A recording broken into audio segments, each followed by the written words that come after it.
আজ আমি আলোচনা করব অটিজম।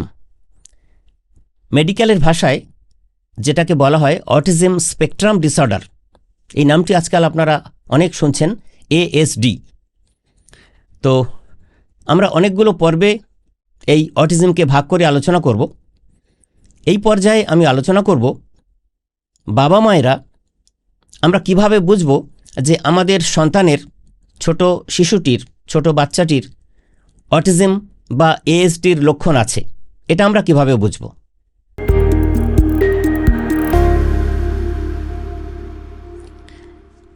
অটিজমের সমস্যা কিন্তু আজকাল ঘরে ঘরে। পেশায় একজন নিউরোসাইকিয়াট্রিস্ট হিসাবে আমি আপনাদের একটা তথ্য দিই যে আমাদের ক্লিনিকে প্রচুর মানুষ আজকাল আসছেন যাদের বাচ্চাদের ডায়াগনোসিস হচ্ছে তাদের হয় ADHD আছে অথবা অটিজম বা এই অটিজম স্পেকট্রাম ডিসঅর্ডার আছে। তো সচেতন হওয়ার সময় এসেছে। আমরা এখন আলোচনা করব, খুব সাধারণভাবে আমরা বুঝে নেব আমরা বাবা মায়েরা কিভাবে বুঝতে পারবো যে আমার সন্তানের অটিজমের কোনো লক্ষণ আছে বা নেই এই নিয়ে। তো যদি আপনি দেখেন যে আপনার সন্তান চোখে চোখ রেখে কথা বলতে পারছে না, এরকমটা হয় না অনেক সময় যে আপনার চোখের দিকে তাকিয়ে এসে কথা বলতে পারছে না, তাহলে কিন্তু এটা এমন একটা লক্ষণ মনেই হতে পারে তার কিন্তু অটিজম হওয়ার প্রবণতা আছে। বা আপনার সন্তানটি ধরুন 3 বছর, 4 বছর বা 5 বছর বয়স, তার একজন ভাই বা বোন আছে বা দিদি আছে বা দাদা আছে, সেই বিশেষ বাচ্চাটি অন্য ভাই বা বোনের সাথে বা দাদা বা দিদির সাথে সে কিন্তু খুব আনন্দের সঙ্গে খেলা করতে পারছে না। সে যেটুকু সময় খেলছে একা একাই খেলছে। বা আপনারা বাড়িতে যেসব বিহেভিয়ারগুলো করছেন, ব্যবহারগুলো করছেন, সেগুলো সে বুঝতে পারছে না। এরকম লক্ষণ যদি দেখেন সন্তানের মধ্যে, তাহলে কাল বিলম্ব না করে ব্যবস্থা নিতে হবে। আপনার বাচ্চার যদি দেখেন যে কথা জড়িয়ে যাচ্ছে, কথা বলতে গেলে নিজের ভাব ঠিকভাবে প্রকাশ করতে পারছে না এবং কথায় কথায় কারণে অকারণে রাগ প্রকাশ করছে, মাত্রা ছাড়া রাগ, এবং সেটা প্রকাশ করতে গিয়ে জিনিসপত্র ছুঁড়ছে। আপনি ধরুন বাইরে কোথাও নিয়ে গেছেন কোনো সোশ্যাল গ্যাদারিংয়ে, সেখানে সে কোপ আপ করতে পারছে না, নিজেকে মানিয়ে নিতে পারছে না, কান্নাকাটি শুরু করছে বা হাইপার অ্যাক্টিভ হয়ে ভয়ানক কাণ্ড বাড়িয়ে ফেলছে, সিন ক্রিয়েট করছে। তখন বাধ্য হয়ে এমন সিচুয়েশন হয় দেখবেন যে তাকে ওখান থেকে সরিয়ে নিয়ে আসতে হচ্ছে। এরকম পরিস্থিতি যদি একাধিকবার আপনার সন্তান করে থাকে, তাহলে আপনার সতর্ক হওয়ার সময় এসেছে। আপনাকে ভাবতে হবে যে তার অটিজম বা ADHDর কোনো সিমটম হয়তো থাকলেও থাকতে পারে। ধরুন আপনি আপনার বাচ্চাকে কিছু একটা প্রশ্ন করলেন, কিছু একটা জিজ্ঞেস করলেন বাড়িতে, তো সে তার উত্তর দিচ্ছে না, উল্টে কি করছে, সে সেই প্রশ্নটাই বারবার রিপিট করছে। আপনি উত্তর পেলেন না, হয়তো সকালবেলার ঘটনা, বিকেলবেলায় আপনাকে দেখেই আপনি কোনো প্রশ্নই করলেন না, সে কিন্তু সেই সকালের করা প্রশ্নটি আবারও রিপিট করছে। এরকম অনেক ক্ষেত্রে আজকাল দেখা যায়। অনেক বাবা মায়েরা কিন্তু এসবের ভুক্তভোগী, তো তাদের সতর্ক হতে হবে। আপনার সন্তান কি যখন তখন দেখছেন যে হ্যান্ড ফ্ল্যাপিং করছে বা কোনো একটা জায়গায় বসে বা দাঁড়িয়ে সামনে পিছনে দুলছে অনেকক্ষণ ধরে, এবং এই কাজটি সে সারাদিনে বারংবার করছে, বা কোথাও এক জায়গায় দাঁড়িয়ে একটা বৃত্তাকারে ঘুরছে অনেকক্ষণ ধরে, আপনি বারণ করলেও কিন্তু সে সেটা শুনছে না।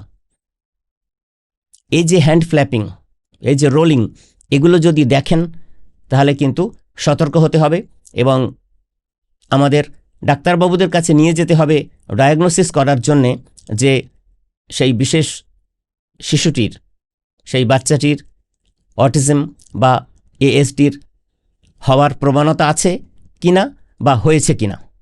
অনেক বাচ্চা দেখবেন কোনো একটা জিনিস কোনো কারণ ছাড়াই একটা বিশেষ অ্যাঙ্গেল থেকে সে ঘাড় কাত করে সেই জিনিসটাকে দেখে সব সময়।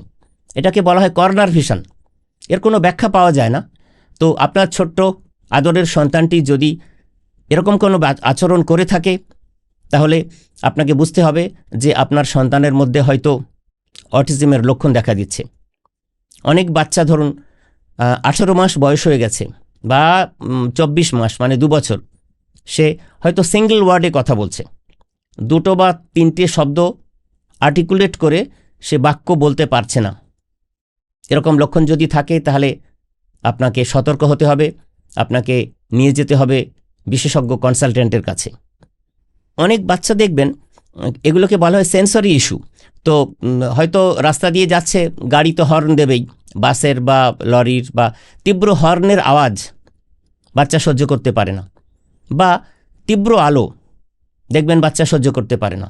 এরকমটা হয় না, অনেকের ক্ষেত্রেই হয়। বাচ্চা আমরা সেগুলো ওভারলুক করি, ভাবি হয়তো ঠিক হয়ে যাবে, কিন্তু এটা যদি মাসের পর মাস চলতে থাকে তাহলে আমাদের সতর্ক হতে হবে এবং চিন্তা করতে হবে কিভাবে সেগুলো থেকে উপশম পাওয়া যাবে এবং যেতে হবে বিশেষজ্ঞ ডাক্তারবাবুদের কাছে।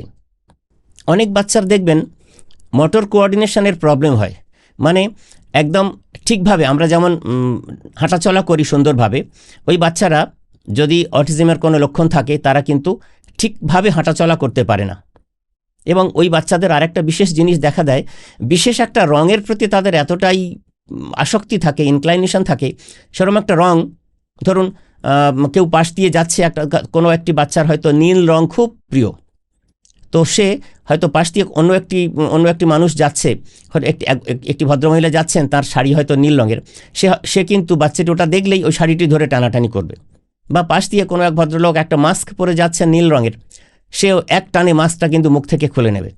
এরকম ঘটনা যদি আপনার বাচ্চা ঘটিয়ে থাকে তাহলে ভাবতে হবে যে আপনার বাচ্চার হয় অটিজম এর লক্ষণ আছে অথবা হওয়ার প্রবণতা কিন্তু তৈরি হয়েছে, আপনাকে সতর্ক হতে হবে।